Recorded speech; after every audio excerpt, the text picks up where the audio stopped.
Slaves produce a surplus which the master gets. Serfs produce a surplus which the lord gets. Employees produce a surplus which the employer gets. It's very simple.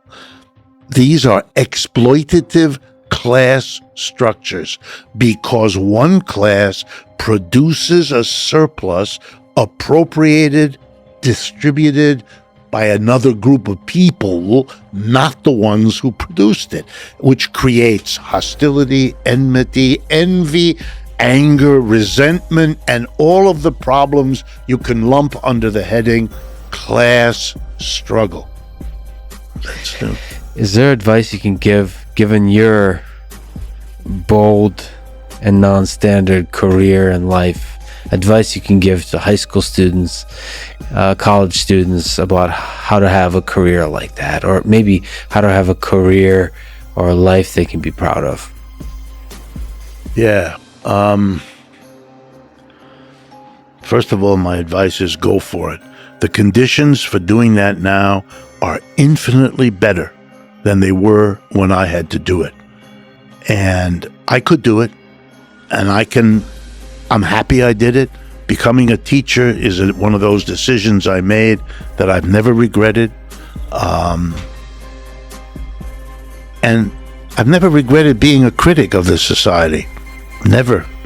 I find it edifying. The gratitude people express to me for helping them see kind of what's going on is unbelievably encouraging. I mean, what can I tell you? So that fills you with joy. Pointing out that the emperor has no clothes fills you.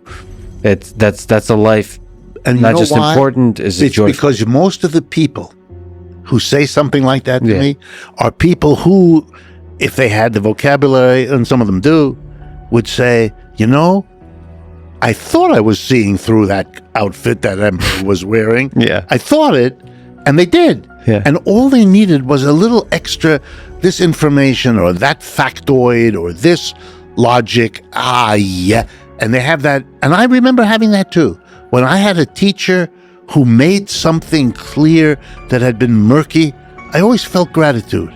And now I get that gratitude a good bit. And yes, it is enormously gratifying. And I'm not sure I could get it any other way. And I have learned, and I'm walking proof, that being a critic of society and doing it systematically and sharing it with other people makes for a very good life. A very good life. Speaking of which, however, one other aspect of human nature is that life comes to an end. Mm-hmm.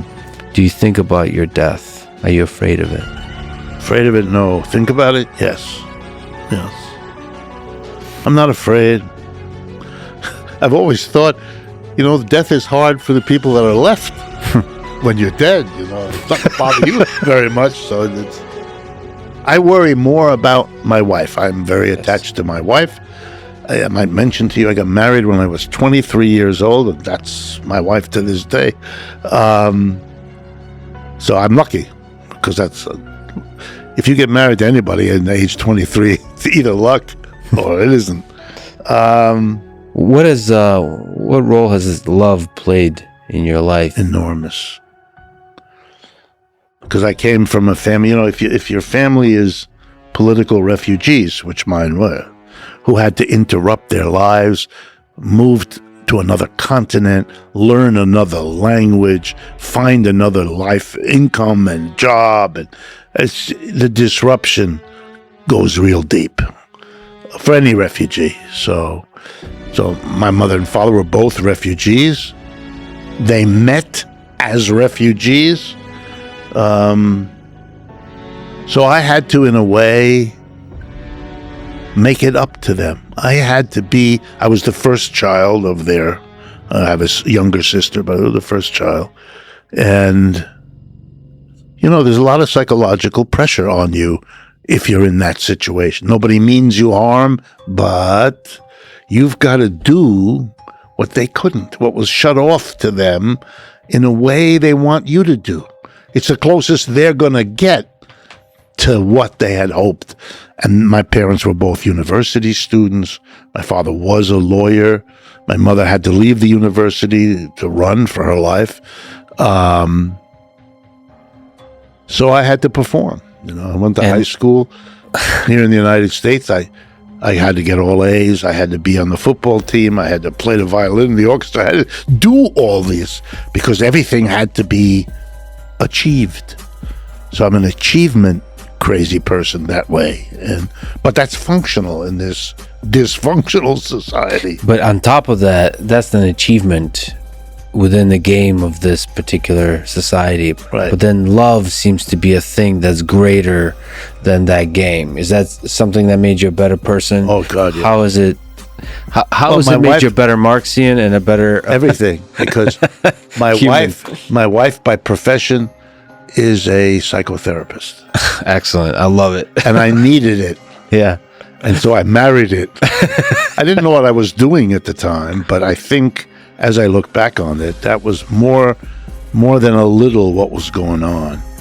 And she has tutored me all my life about a whole range of aspects of life that my family never talked about, never dealt with, never, at least explicitly, engaged in any of that. Because it was all about survival. The immigrant challenge is survival. Right. Survive. And you're so busy that you tell yourself you can't do that. Of course you can, and there are other reasons why you're not going to look at those problems. But the survival is so urgent that you can fool yourself this way, and my parents did that. One last question. What's the meaning of life, Richard Wolff? Why I are will we here? quote you, Mr. Marx. Let's go. Life is struggle.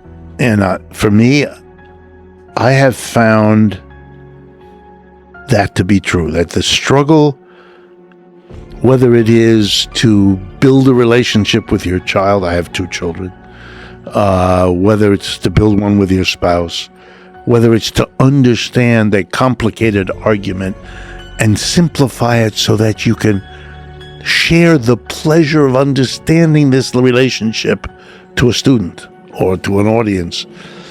It's a struggle to do all those things.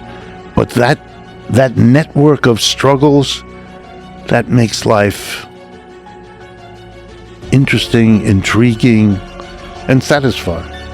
And meaningful. And very meaningful. And that latter thing, I gotta say, you do masterfully. Yeah. You're one of the great communicators and educators out there today, and it's a huge honor that you will sit with me for so many hours. Thank you. This is awesome.